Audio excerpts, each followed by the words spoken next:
Assalamualaikum warahmatullahi wabarakatuh. Alhamdulillahirabbil alamin. Assalatu wassalamu ala asyrafil anbiya'i wal mursalin sayyidina Muhammad wa ala alihi washabbihi ajma'in amma ba'du. Alhamdulillah kita akan melanjutkan pembahasan kitab Kimia Kebahagiaan karya Hujjatul Islam Al-Ghazali. Masih seputar seni dan teknik bagaimana akal mengendalikan daya-daya yang lain di dalam diri kita, yaitu daya syahwat dan daya amarah, yang oleh Al-Ghazali sejak awal disimbolkan dengan berbagai macam bentuk hewan simbolik. Ada anjing, ada babi. Nah, langsung saja kita lanjutkan. Faslun, inilah fasal. Wa'lam, ketahuilah olehmu, anna syahwatah, bahwa sesungguhnya syahwat, wal ghadaba, dan amarah, allataini fil bahaim, yang keduanya fil bahaim, ada di dalam binatang. Ja'alna, kami jadikan, aidan juga, fibni Adam, di dalam diri kita manusia.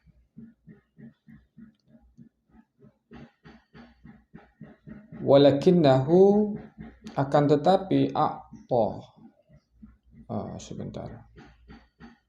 Kalau a'ta syai'an akhar, berarti a'ta, memberikan Allah gitu, syai'an, kepada sesuatu, akhar, yang lain. Atau walakinnahu, akan tetapi, u'tiyah, dikaruniai atau diberi manusia, syai'an, dengan sesuatu, akhar, yang lain. Ada catatan kaki di sini, yakni al-quwwatul aqilah, ada daya akal. Jadi manusia itu sebenarnya hewan, ya. Komposisinya sama dengan hewan. Makanya ada definisi manusia itu yang masih diterima dari zaman kuno sampai kita sekarang, bahwa manusia itu hayawanun natik. Manusia itu adalah hewan yang berpikir. Tanpa berpikir ya kita bukan manusia, kita hewan. Semakin sering berpikir semakin manusiawi, semakin tidak berpikir semakin hewani, begitu. Rumusnya begitu. Karena kita ya manusia itu adalah hayawanun natik, hewan yang berpikir. Makanya anak kecil itu tidak masuk khitab, tidak dihitung perbuatan baik dan buruknya. Kalau ada anak kecil yang belum baligh, berbuat kejahatan, berbuat kesalahan, yang bertanggung jawab ya orang tuanya, bukan anak tersebut. Kenapa? Karena belum ada akal, belum punya kewajiban menjalankan syariat. Begitu juga orang gila. Orang gila itu kan tidak berakal, maka dia di luar khitab, di luar tanggung jawab syariat, di luar tanggung jawab melaksanakan kewajiban-kewajiban syariat. Semacam malaikat itu sudah angkat tangan gitu, sudah di luar jangkauan gitu. Apa sebabnya? Ya akal. Jadi akal itu penting. Tetapi sekali lagi perlu kita ada catatan kaki di sini, bahwa yang dimaksud akal itu tidak sesederhana itu IQ, ya, IQ di dalam pandangan Islam atau tasawuf secara spesifik. Akal itu tidak bermakna intelligence atau kecerdasan. Itu ada makna lain nanti yang lebih dalam. Jadi kalau melihat komposisinya, kita itu hewan, maka jangan tersinggung kalau disebut manusia adalah hewan. Manusia adalah hewan, memang hewan. Ada daya syahwat, ada daya amarah. Tetapi ada satu karunia yang sangat unik, yaitu daya akal. Apa akal itu? Sudah dijelaskan apa akal itu sebelumnya itu di dalam kitab ini. Nah, di dalam pembagian atau taksonomi jiwa, para filosof muslim itu memang sudah memperinci berbagai macam level, ya, level jiwa. Ada level jiwa tumbuhan, nafsun nabatiyah, jiwa tumbuhan, yang di dalamnya memiliki berbagai macam daya. Al-quwah al-aqliyah, daya makan, al-quwah al-munbiyah, daya berkembang biak, kemudian al-quwah al-mulidah, daya berketurunan, berkembang, beranak pinak gitu. Itu an-nafsun nabatiyah. Kemudian yang kedua ada nafsul hayawaniyah, ada jiwa hayawan. Ditambah lagi setelah itu ada an-nafsul aqliyah, an-nafsul munmiyah, an-nafsul mulidah, ada lagi an-nafsul muharrikah namanya. Jadi daya gerak pindah. Ada daya motorik, karena tumbuhan tidak punya. Makanya nggak ada tumbuhan mau ditebang lari, nggak ada. Kalau hewan itu masih punya kemampuan untuk pindah, bergerak. Nah, di dalam diri kita itu, dalam pembagian atau taksonomi itu ada lagi ditambah. Selain daya makan, al-aqliyah, al-munmiyah, al-mulidah, kemudian ada al-muharrikah, ada juga al-quwah al-aqliyah gitu. Jadi Al-Ghazali mengikuti pembagian atau taksonomi ini.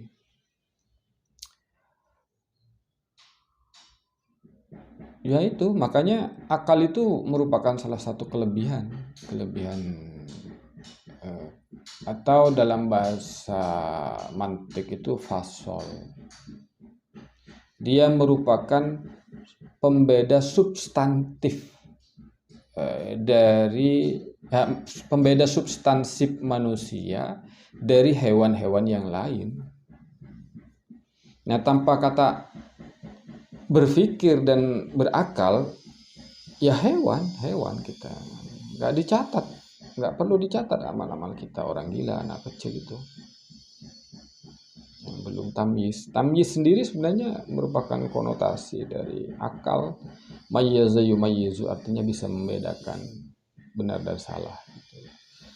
Disitulah khitab dari syariah bekerja.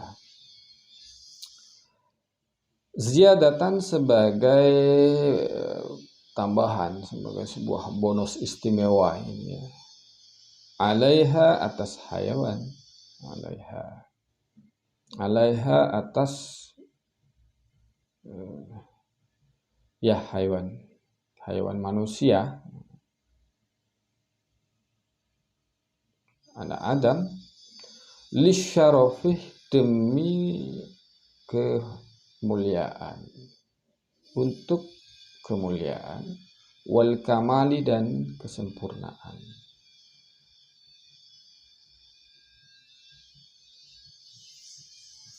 Jadi bonus akal di dalam diri manusia itu tujuannya adalah untuk mencapai kemuliaan dan kesempurnaan. Itu kenapa manusia itu diberi gelar Khalifatullah, peran pengganti ilahi untuk menata dan mengatur alam ini. Dia bisa menyandang kemuliaan dan kesempurnaan, bahkan bisa lebih tinggi derajatnya dari malaikat, karena kemampuan daya malaikat di dalam diri kita mengendalikan daya syahwat dan daya amarah, daya hewani dan daya syayatin. Itu. Wa bidzalika, dan dengan tersebut, dengan syai'an akhar, artinya pemberian istimewa berupa kali itu, tahsuluh, tercapai atau memperoleh, ya, atau tuhsolulahu, dihasilkan lahu bagi anak Adam, bagi manusia, ma'rifatullah atau pengenalan kepada Allah. Makanya ada itu hadis man arafa nafsahu arafa rabbahu. Barang siapa yang mengenal diri, dia akan mengenal Tuhannya, ma'rifatullah. Langkah pertama yang harus dilakukan itu adalah bagaimana kita mengenal unsur-unsur di dalam diri kita. Jadi siapa yang berhak memimpin, siapa yang berhak menjalankan eksekusi, siapa yang bertugas menjalankan aktivitas motorik, penggeraknya, dan siapa yang bertugas melindungi. Jadi wabidzalika tusolu lahu ma'rifatullahi ta'ala. Jadi makrifat kepada Allah. Ingat, arafa itu dalam sudut pandang ilmu itu pengetahuan, atau bahasa Inggrisnya knowledge, pengetahuan. Dari sudut pandang ilmu pengetahuan modern, pengetahuan knowledge itu ordinary, jadi pengetahuan biasa yang levelnya berada di bawah ilmu. Tetapi dalam sudut pandang tasawuf, makrifah itu lebih tinggi daripada ilmu. Makrifah atau irfan, knowledge itu lebih tinggi daripada sains. Sains itu bagaimana subjek melihat objek. Sains itu bagaimana saya menilai sesuatu di luar saya, mempelajari sesuatu di luar saya. Nah, makrifah itu bagaimana saya merasakan diri saya.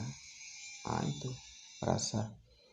Makanya Al-Ghazali itu menyebut ilmu tasawuf itu dengan ilmu dzauqiyah, ilmu rasa. Ilmu rasa. Ilmu sesuatu yang tidak bisa dijangkau oleh ilmu. Karena ilmu itu ya makrifah, pengetahuan yang punya metodologi dan sistematika tertentu. Jadi tidak mungkin mengenal Allah itu melalui ilmu. Subjek dan objek nggak bisa. Allah dijadikan objek pengetahuan nggak bisa. Jadi ma'rifatullah itu dengan merasakan, man arafa nafsahu arafa rabbahu itu. Seperti kita bertanya tentang apa gula, ilmu masih bisa menjawab. Zat, sederhana saja ya, sederhananya contoh sederhana. Gula itu adalah zat, atau dalam bahasa mantiknya jenisnya atau genusnya. Nah, kemudian difasol, diberikan diferensia pembeda yang substansial tadi, yang manis gitu. Jadi zat yang manis itu gula, masih bisa. Tapi kalau ada pertanyaan apa manis, itu ilmu sudah nggak bisa menjelaskan lagi. Itu sudah persoalan ma'rifah, itu persoalan rasa, itu sudah. Manis itu ya gini, saya kasih gula, dicoba saja. Jadi harus dirasa sendiri. Itulah ma'rifah. Wa jumlatu ajaibis sun'atihi. Dan apa ya? Bisa berjumlah ini ma'rifatu ajaibis sun'ati, sun'ihi. Jadi mengenal keajaiban ciptaan Allah atau kreasi dari Allah Subhanahu wa taala dengan akal, ya. Jadi bagi orang yang berakal, yang berpikir, sesungguhnya apa yang ada di sekitar kita itu adalah sesuatu yang luar biasa, yang khariqun lil ada sebenarnya, ajaib. Tetapi itu karena terjadi berulang-ulang, kemudian terasa menjadi adah, kebiasaan, maka itu kemudian tidak menjadi aneh. Seperti wajar, padahal itu tidak wajar. Itu bagi orang yang berpikir. Bagaimana struktur tubuh ini misalnya tersusun dari berbagai macam elemen, dan kalau diurai itu unsur kita di dalam tubuh ini banyak makhluk-makhluk lain juga ya, makhluk-makhluk kecil yang tidak bisa. Jadi bagaimana biji-bijian dari suatu tumbuhan itu jatuh ke tanah, kemudian dia bisa tumbuh lagi menjadi benih yang memiliki kemiripan dengan induknya. Itu sebenarnya bagi orang yang berpikir menggunakan akal itu suatu keajaiban. Tapi bagi orang yang tidak berpikir itu rutinitas biasa saja. Bukan sebagai suatu hal yang luar biasa. Jadi seluruh yang terjadi di muka bumi ini itu khariqun lil adah sebenarnya, luar biasa bagi orang yang berpikir. Dan menjadi biasa, tidak ajaib bagi orang yang tidak berpikir.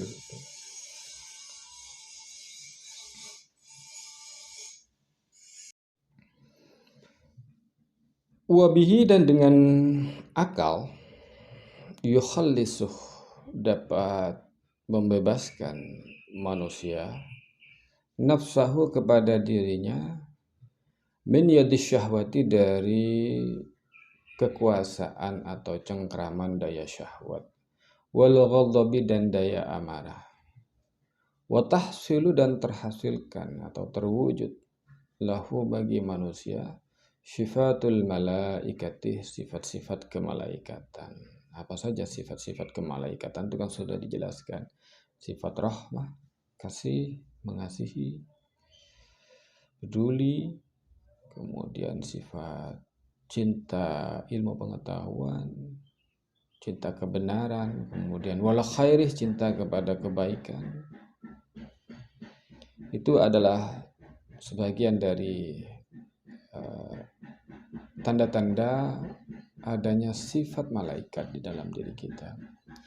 Walidzalika, dan dengan demikian, yadhfaruh, menang akal atau manusia gitu ya, bisibai, terhadap kebuasan atau binatang buas, daya kebuasan, wal bahaimi, dan daya binatang, wa taswiru, dan menjadi kulluha, seluruhnya itu, kulluha, sifat-sifat syahwat, daya itu daya syahwat, daya amarah, daya siba dan bahaim, musakhkharatan, adalah tunduk, lahu, kepada daya akal.